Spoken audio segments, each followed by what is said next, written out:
ఆ పేదింటికి కొత్త రూపు. ప్రభుత్వ పరిశ్రమలో 3 నమూనాలు.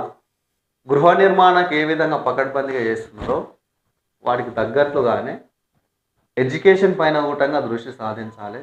మరో అంశం ఏందంటే సెల్ఫ్ ఎంప్లాయ్‌మెంట్ పైన కూడంగా దృష్టి సాధించాలి. ఈరోజు నిరుద్యోగులు చనిపోతున్నారంటే ఎందుకండి కారణం? సెల్ఫ్ ఎంప్లాయ్‌మెంట్ లేక. స్వతంత్రం ఏర్పడి 76 వసంతాలు పూర్తి కావడం దగ్గరకొస్తున్నా కూడంగా ఇంకా పేదింటికి కొత్త రూపు, ఇల్లు లేకుంటున్నాం అంటే మన స్వతంత్రం వచ్చి ఎవరికొచ్చింది ఒకసారి ఆలోచన.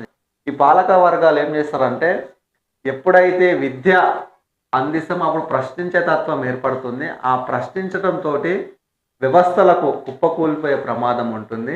రాజకీయ నాయకులు ఆడిపించే ఆటలో మేము నిలవలేము కాబట్టి అందుకోసమే ఈ ఎన్నికలలో చూడండి మిత్రులారా, గతంలో జరిగిన ఎన్నికలలో అందరూ అవి ఇస్తాం, అన్నీ ఇస్తామన్నారు గానీ కేవలం మనకు గావాల్సినటువంటిది ఎడ్యుకేషన్